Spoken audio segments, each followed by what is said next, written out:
Hello dear student, I am chemistry teacher Varun Kumar Pandey.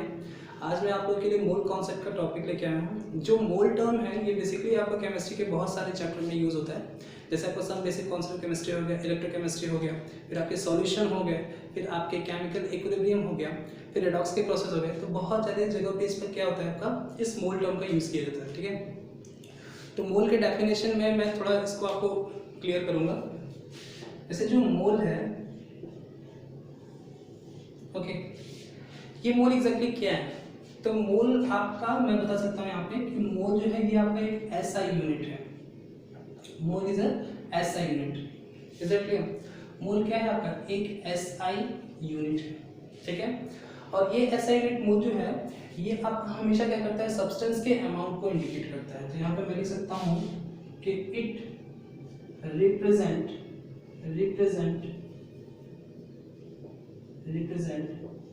the amount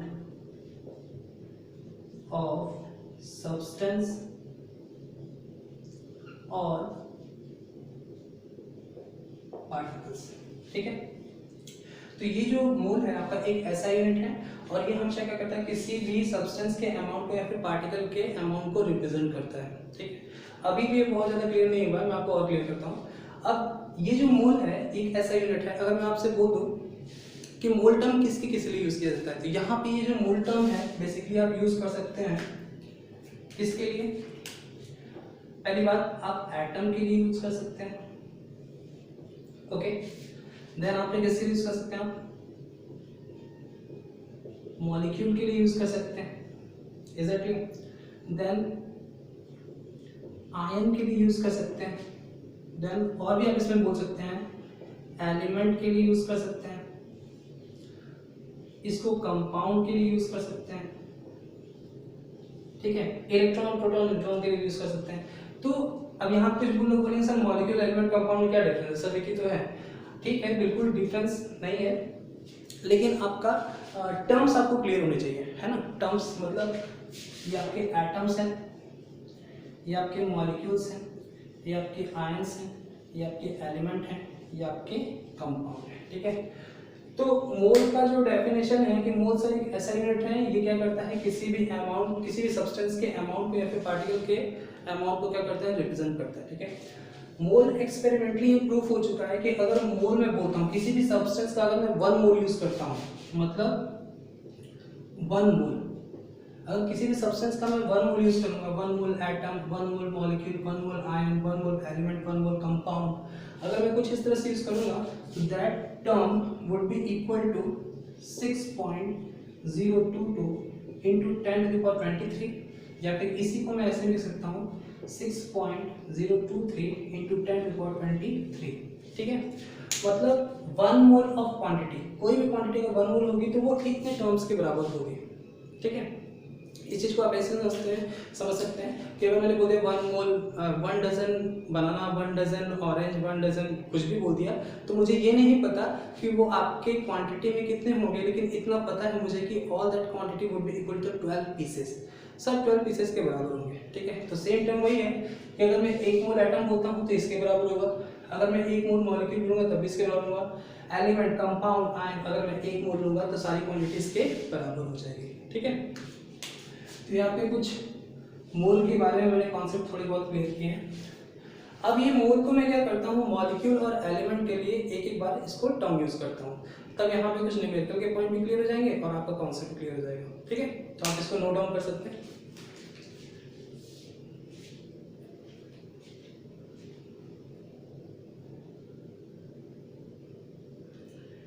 okay,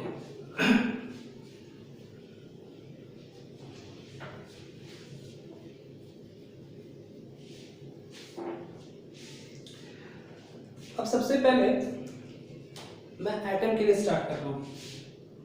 for atom,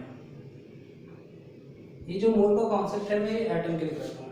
ठीक है, तो atom के लिए मैं यहां पर लिख सकता हूं कि 1 मोल ऑफ एटम, ठीक है, 1 mole of atom would be always equal to what, 1 mole of atom हमेशा किसके बराबर होगा, कितने एटम के बराबर होगा, तो इसमें आपकी क्वांटिटी में 6.022 इंटू 10⁻23 और 6.023 इंटू 10⁻23 इतनी क्वांटिटी के बराबर होगा।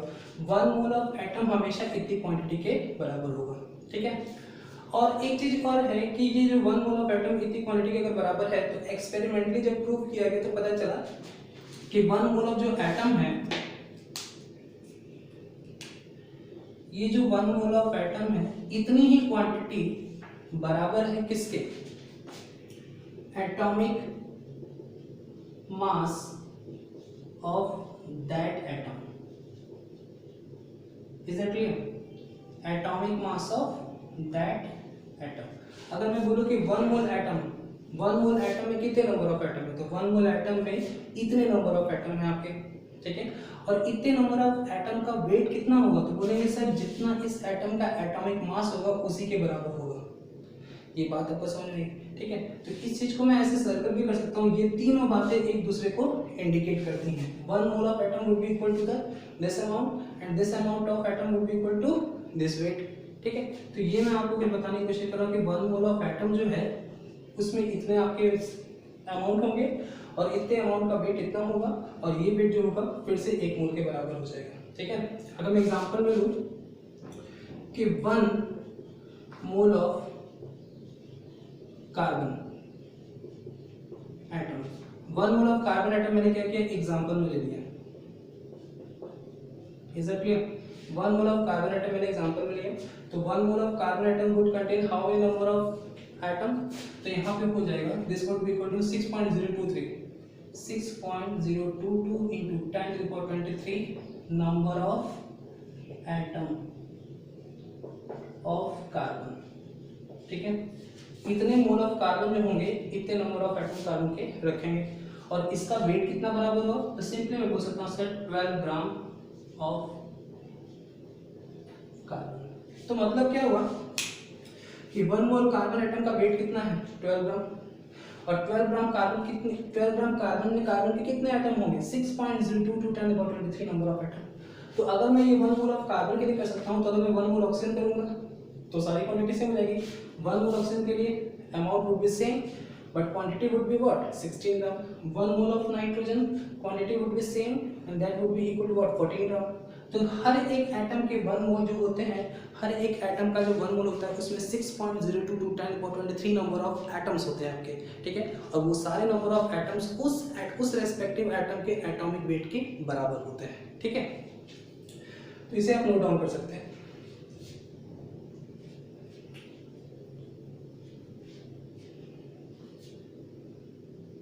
Okay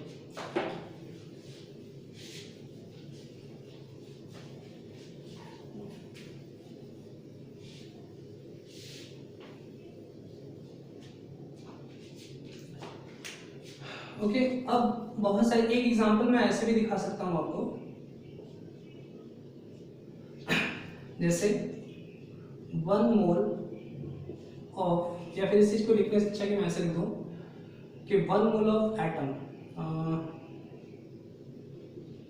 1 mole of aluminium, is that clear? 1 mole of aluminium, 1 mole of calcium, 1 mole of sodium, ठीक है। ये इतने मैंने मेटल ले लिए और इस सब के मेटल के कितने मैंने लिए, 1 मोल, ठीक है। ये सारे जो हैं इन सारे मेटल में नंबर ऑफ एटम कितने होंगे, तो that would B 6.022 10⁻23 number of atom होंगे, ठीक है। और अगर मैं इसका रेस्पेक्टिव देखूंगा तो रेस्पेक्टिव इन द सेंस ये किसके बराबर हो जाएगा, पहला वाला जो है 1 मोल ऑफ एटम में कितने ग्राम हो जाएगा, फिर 27 ग्राम ऑफ एल्यूमिनियम, कैल्शियम के लिए 40 ग्राम ऑफ कैल्शियम और सोडियम के लिए 23 ग्राम ऑफ सोडियम। तो ये बात यहाँ से प्रूफ हो जाती है कि 1 मोल ऑफ एल्यूमिनियम इतने एटम को कंटेन करेंगे, ठीक है। और इसका वेट किसके बराबर होगा, 27 ग्राम ऑफ एल्यूमिनियम के बराबर होगा। 1 mole of calcium would be equal to this, ठीक है, और ये आपका 40 ग्राम ऑफ कैल्शियम के बराबर होगा। 1 मोल ऑफ सोडियम ये इसके बराबर होगा और 23 ग्राम ऑफ सोडियम के बराबर हो जाएगा, ठीक है। तो इस तरह से number of moles in case of atom की बात हम यहाँ पे कर सकते हैं, ठीक है। अब हम बात करते हैं मॉलिक्यूल की।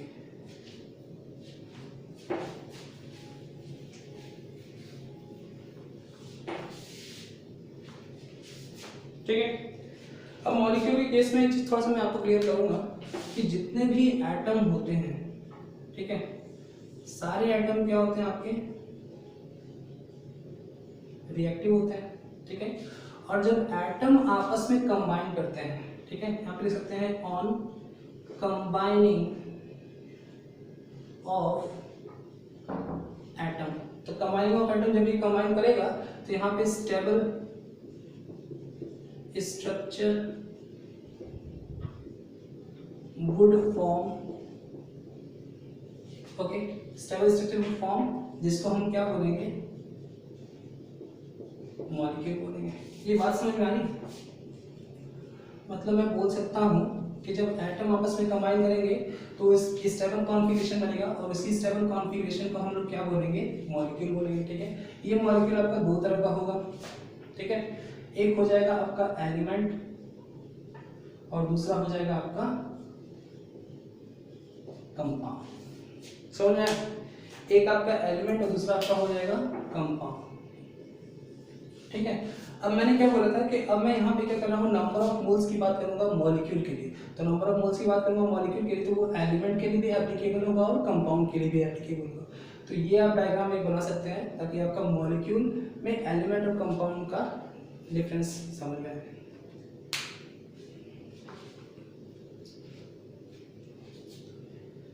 यस, अब आगे लिखिए।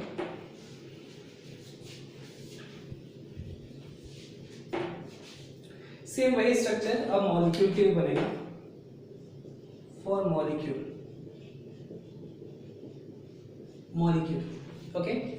तो मॉलिक्यूल के लिए अगर मैं 1 मोल ऑफ मॉलिक्यूल की बात करूंगा, ठीक है, 1 मोल ऑफ मॉलिक्यूल, तो 1 मोल, अगर अच्छा इस चीज को 1 मोल ऑफ मॉलिक्यूल लिखने से मैं यहाँ पे लिखता हूँ 1 mole of molecule, is it clear? 1 mole of molecule means for element, ये एलिमेंट के लिए हो गया ना, फॉर कंपाउंड, क्योंकि मॉलिक्यूल ही आपका एलिमेंट भी है और मॉलिक्यूल ही आपका कंपाउंड भी है, ठीक है। तो 1 मोल ऑफ एलिमेंट अगर मैं लेता हूं तो ये किसके बराबर होगा, 6.022 10 to the power 23 number of elements, इसके बराबर हो जाएगा, ठीक है।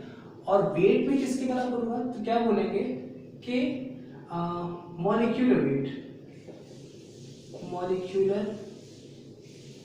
Molecular weight of element, is that clear? Molecular weight of element के बराबर। और सेम चीज कंपाउंड के लिए अगर मैं बोलूंगा तो कंपाउंड के लिए क्या हो जाएगा, यहाँ पे हो जाएगा 6.022 10 to the power 23 number of compound. और यहाँ पे क्या हो जाएगा आपका, ये हो जाएगा molecular weight of compound, is that clear? Molecular weight of compound, ध्यान से समझिएगा, इस चीज को मैं यहाँ से एग्जांपल से ही क्लियर कर दूंगा।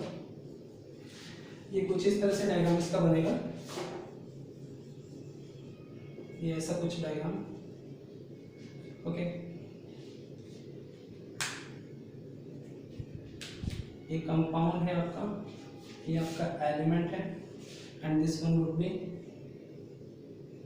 मॉलिक्यूल, ठीक है। तो मैंने क्या बोला कि 1 मोल मॉलिक्यूल जो है वो आपका एलिमेंट भी हो सकता है। तो 1 मोल मॉलिक्यूल में कितने नंबर ऑफ एलिमेंट होंगे, this one 6.022 10 to the power 23 number of element होंगे। और 1 मोल एलिमेंट का वेट कितना होगा, तो बोलेंगे सर जितना उस एलिमेंट का मॉलिक्यूलर वेट है, ठीक है। दूसरी तरफ अगर वही मॉलिक्यूल अब कंपाउंड हो जाता है तो 1 mole of compound would be equal to 6.022 10 to the power 23 number of compound, ऐसा बोल सकते हैं। 1 मोल ऑफ कंपाउंड जो है वो वेट में किसके बराबर होगा, तो कंपाउंड का जो मॉलिक्यूलर वेट होगा उसके बराबर होगा, ठीक है। अब अगर मैं एग्जांपल की बात करूंगा, यहाँ पर मैं क्या करता हूँ, एग्जांपल लिख देता हूँ।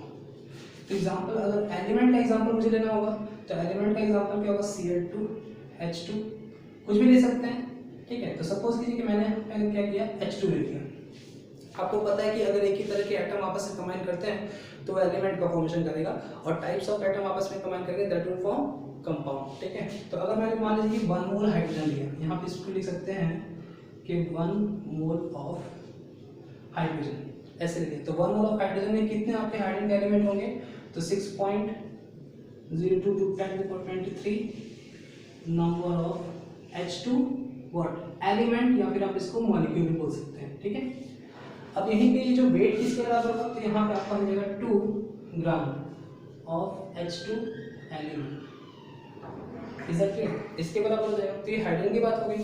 अब कंपाउंड मुझे लेना है, तो कंपाउंड में जिसमें क्या ले सकता हूँ, कंपाउंड जिसमें मैंने ले लिया कि NaOH ले लिया। NaOH में देखते हैं यहाँ पे क्या है, ग्रुप ऑफ एटम तो है लेकिन टाइप्स ऑफ एटम प्रेजेंट है, तो ये आपके कंपाउंड हो गए। अब कंपाउंड का 1 मोल अगर मैंने लिया है 1 मोल, तो 1 मोल NaOH मतलब क्या, सोडियम हाइड्रोक्साइड। ठीक है, caustic soda. 1 mole of sodium hydroxide would contain क्या, 6.02 × 10⁻23 नंबर ऑफ NaOH मॉलिक्यूल और compound, both one having the same meaning. ठीक है, और 1 मोल ऑफ NaOH, इस कंपाउंड का वेट कितना होगा, तो मैं सिंपली लिख सकता हूँ कितना, 40 ग्राम। जब NaOH का आप निकालेंगे मॉलिक्यूलर वेट तो 40 ग्राम आएगा, तो 40 ग्राम ऑफ NaOH। ठीक है, तो ये मैंने आज आपको कॉन्सेप्ट दिया है कि मॉलिक्यूल अगर 1 मोल ऑफ मॉलिक्यूल अगर जो रहेगा, 1 मोल ऑफ मॉलिक्यूल को 2 टर्म में मैं दिखा सकता हूँ, एक तो एलिमेंट के टर्म में, दूसरा को कंपाउंड के टर्म में। 1 मोल ऑफ एलिमेंट जो होगा वो 6.02 × 10⁻23 नंबर ऑफ एलिमेंट के बराबर होगा, और उसका वेट उसके मॉलिक्यूलर वेट के बराबर होगा। ठीक है, इसी तरह से 1 मोल ऑफ कंपाउंड की बात करेंगे तो वो भी आपका 6.02 × 10⁻23 नंबर ऑफ कंपाउंड के बराबर होगा, और यहाँ मैं सर कंपाउंड का मॉलिक्यूलर वेट ले सकता हूँ। एग्जाम्पल के तौर पर यहाँ पे हाइड्रोजन के लिए दिखाया है, और यहाँ पे आपका NaOH के लिए दिखाया है। तो मुझे लगता है कि अब आपको मोल कॉन्सेप्ट जो मैंने आज आपको समझाया है ये बहुत अच्छे से आपको समझ में आ गया होगा। और अब इसके आगे वाले लेक्चर में मैं क्या करूँगा कि मोल कॉन्सेप्ट के कुछ न्यूमेरिकल आपको क्लियर करवाऊंगा। ठीक है, सो तब तक के लिए बाय, और मेरे इस वीडियो को लाइक कीजिए, सब्सक्राइब कीजिए। Thank you.